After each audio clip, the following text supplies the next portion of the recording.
So this would be what a quiz would look like in one of Eric's classes, and you notice, they're not like, again, big calculationally intensive things. They are meant to assess whether or not the student read the book, which is, an achievement. Those of us who know our students don't read the book would wonder, if this is good exercise or not. But they are really simple questions to access, were they reading the book, were they thinking about the implications of what they read? Not necessarily are they proficient yet at doing anything in the chapter for that particular concept, but rather, do they appreciate what the chapter was about?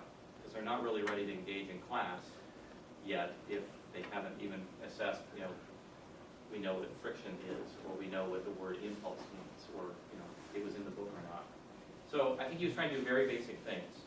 And at the time I was starting to teach here in the College of Natural Sciences, Quest existed, and I could input some problems, and in fact I tried to do something one step better than Eric Mazur. I tried to collect all this data online through Quest, and then I would walk into class knowing that exactly 0% of the students understood that first question, or 20% of the students understood the second question. And I could base my lecture that day a little bit more on what I knew were to be the problems that they could not, or the questions they could not understand. But Eric took this model one step further. He actually had a big lecture hall available to him, like at Harvard, like we have here, and he would try to have the students solve problems in class. Again, not really calculationally intensive problems, but he would go to lecture a little bit, like we often do, for a few minutes, and then he would ask the students a question and ask them to work in groups. And it would be very noisy throughout the room, and you hear students talking to each other about the question posed. And I'll just show you some of them. They're not again, elaborate questions.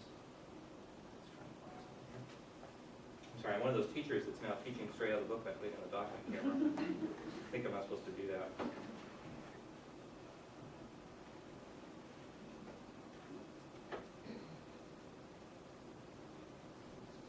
little bit. I have old eyes.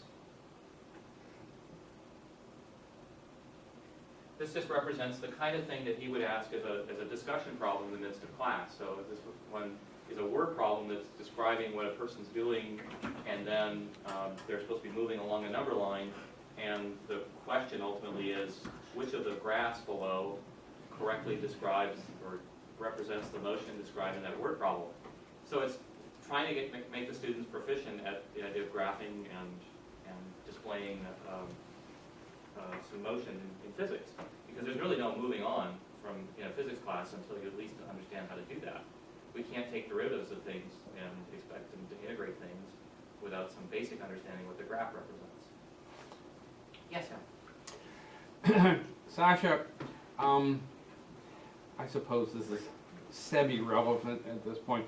Every question you've shown us is what is of the form I will call what, okay? Which of these is right? What is the force?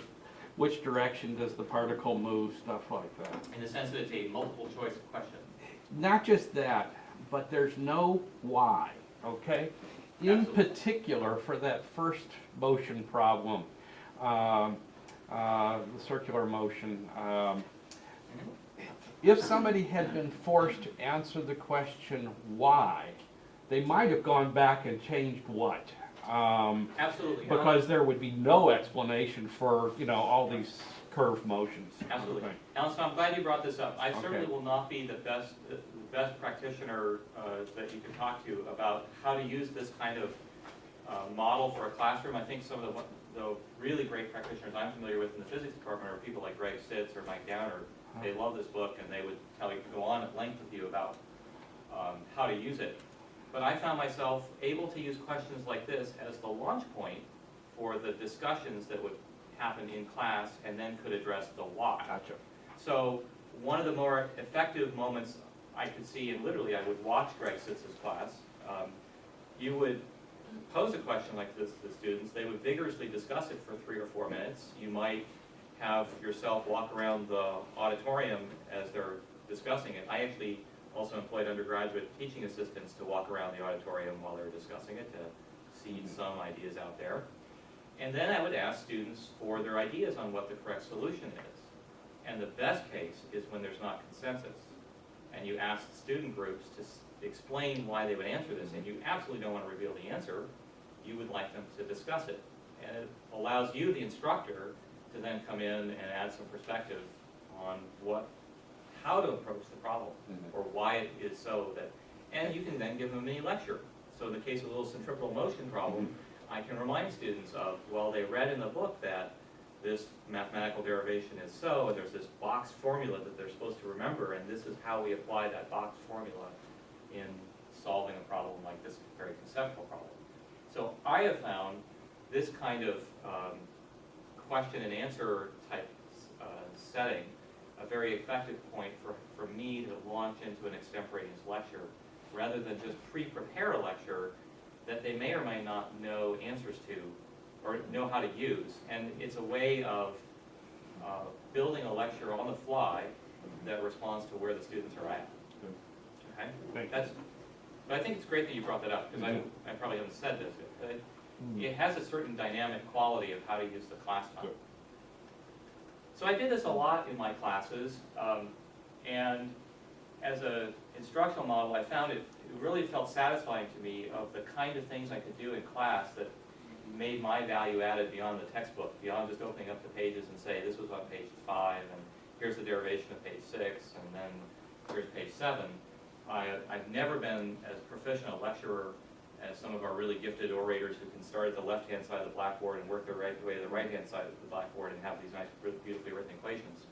But this kind of style of teaching I found to be really effective, and it allows the students to get involved in problem solving, admittedly at a very basic level, but this kind of basic level problem solving, at least in the classes I've been responsible for teaching, is an absolute precursor to doing the more complex problem solving that we really request of the students by the time they have to get to homeworks.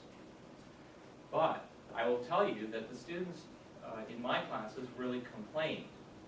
They felt that the classroom should have been a lecture. They should have been given a summary of all the things that they were supposed to know, and they felt that the problem solving never got to the level of complexity that they themselves were ultimately responsible for, and they felt that there was no one place that summarized all the things and all the skills that they were supposed to have mastered by the end of the class, or the end of where the test was supposed to be. Now, politely, I was trying to find a way to say that is called the textbook, but I don't know how to do that, and I never had the mechanism to force them to read the textbook, or I never had the mechanism in class to teach them the skills and how to use the textbook. Because I think one of the things that we all share as faculty is we evidently managed to succeed in classes where this was the teaching model, and we managed to figure out ways for ourselves to dissect a textbook, to dissect every single paragraph and not allow ourselves to move on until we knew what was the impact of that paragraph, or how we could derive that equation, or better yet, how to solve the little sidebar example problems that use that equation. We have those skills, and nothing in my classes, at least, really address how to get that textbook reading skill imparted to the students. And then someone finally explained to me that there's this thing called the World Wide Web, and no one reads textbooks anymore anyway. And there's this very nice YouTube video where people sort of assembled statistics on how many pages of textbooks an average college student reads, but how many web pages or emails a college student reads. It's many more of that latter category than there is of textbook category. And that's not a disparaging comment, that's just a fact of life.